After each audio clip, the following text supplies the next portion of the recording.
Hello, my name is Hannah and I'm a teacher at Twinkl.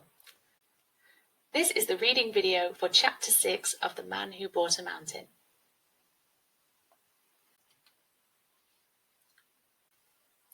Six.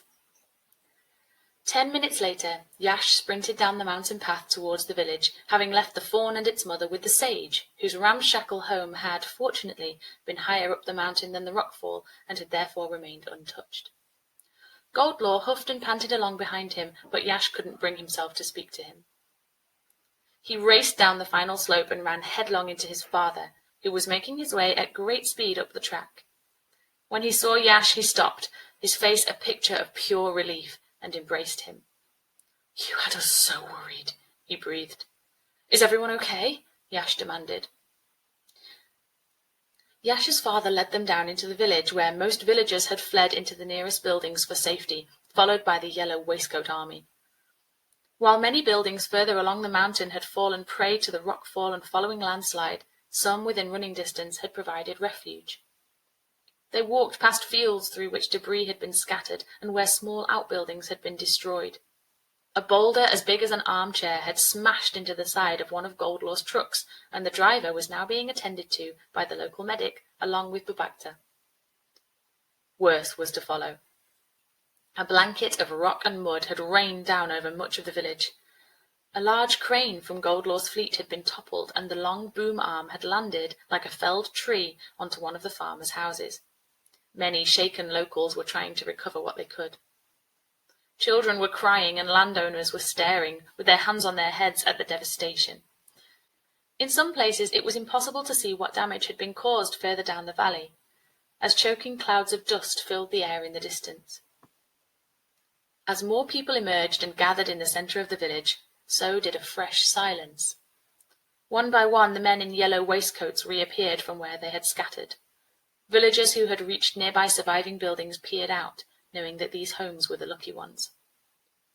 Yash found his mother and Uncle Ranj tending to the injuries of a family whose roof had fallen in.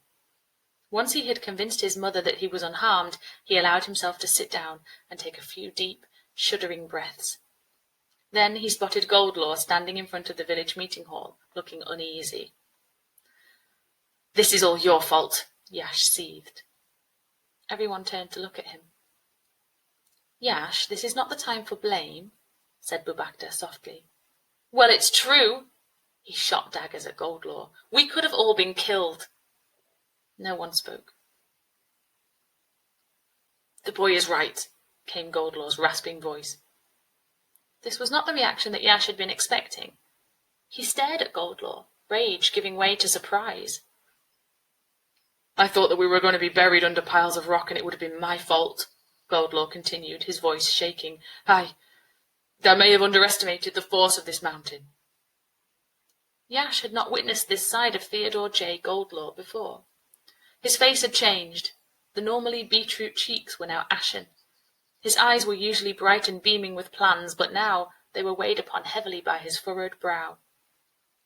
His whole body hung limply. He looked every bit like a man who had just been scared for his life. "I should have realized sooner," he whispered, before rounding on some members of his team. "Why did nobody tell me?" When it became clear that Goldlaw expected a response, one of the workers edged forwards nervously.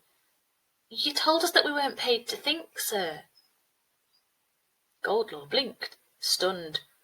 No one spoke for a moment.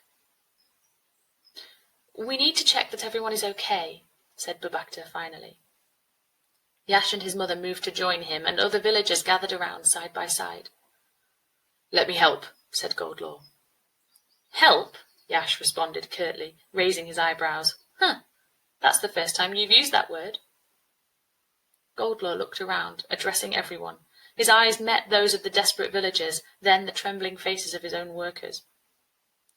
"I see what I've done. You were all right about the beauty and the importance of this mountain where it is, and now it has given me a reminder of its true power. A mountain can't be moved with force. It was wrong of me to try to move it at all." Goldlaw screwed up his face, and the muscles in his jaw shifted uncomfortably, as though he was trying to force his lips to form words that they had never said before. "I'm sorry," he finished. Yash blinked and then stared. What if it's too late? I will make it right. Whatever the damage, we'll recover it. I will help to rebuild it. He looked around the crowd and then directly at Yash again. We'll do it. One pebble at a time. One pebble at a time. The sage's voice echoed through Yash's head. Apology accepted, then, he said, looking to his father and Babakta, who nodded back in agreement. Babakta is right.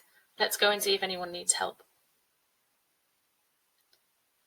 Many weeks passed, and high up the mountain, outside his home, the sage opened his eyes and uncrossed his legs.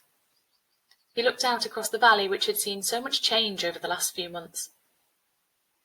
He had been there when Theodore J. Goldlaw had offered the funds to help the farmers to replant their crops.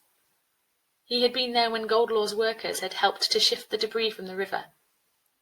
He had seen the villagers come together to rebuild their homes. Now he sensed that a new peace had descended upon the mountain.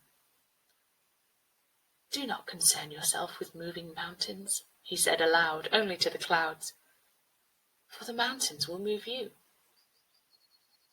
The end.